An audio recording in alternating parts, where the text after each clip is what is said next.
Hello everyone. 58ನೇ ಪ್ರಶ್ನೆಯನ್ನ ನೋಡೋಣ. ಕೆಳಗಿನ ಸಂದರ್ಭಗಳಲ್ಲಿ ಬಳಸುವ ಲವಣಗಳನ್ನು ಹೆಸರಿಸಿ ಮತ್ತು ಅವುಗಳ ಅಣುಸೂತ್ರವನ್ನು ಬರೆಯಿರಿ. ಮೊದಲನೇದು ನೀರಿನ ಶಾಶ್ವತ ಗಡಸುತನವನ್ನ ನಿವಾರಿಸಲು. ನೀರಿನ ಶಾಶ್ವತ ಗಡಸುತನವನ್ನ ನಿವಾರಿಸೋದಕ್ಕೆ ಸೋಡಿಯಂ ಕಾರ್ಬೋನೇಟ್ ಅನ್ನ ಬಳಸ್ತೀವಿ.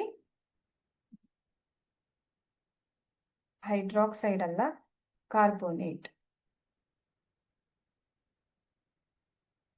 ಸೋಡಿಯಂ ಕಾರ್ಬೋನೇಟ್ ಅನ್ನ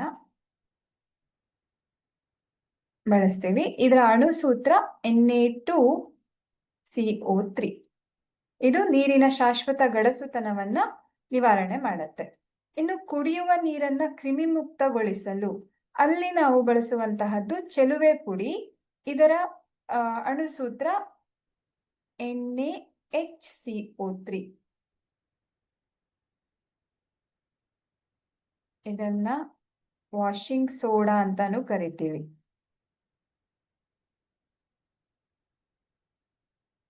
ಹಾಗೆ ಇದು NaHCO3 ಅನ್ನ ಸೋಡಿಯಂ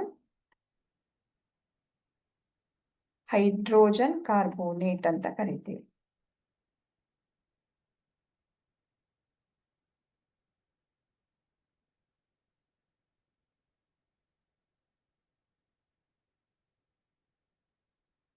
ಇನ್ನು ಪ್ಲಾಸ್ಟರ್ ಆಫ್ ಪ್ಯಾರಿಸ್, ಇದರ ಅಣುಸೂತ್ರ CaSO4.(H2O).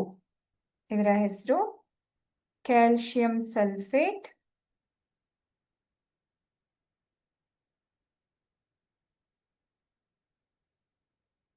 ಹೆಮಿಹೈಡ್ರೇಟ್.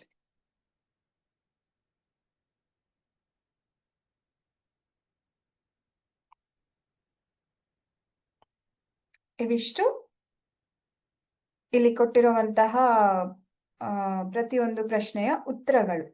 ಅವುಗಳ ರಾಸಾಯನಿಕ ಹೆಸರು ಹಾಗೇನೆ ಅಣುಸೂತ್ರ, ಸಾಮಾನ್ಯ ಹೆಸರು ಎಲ್ಲವೂ ಕೂಡ ಇದೆ ಇಲ್ಲಿ.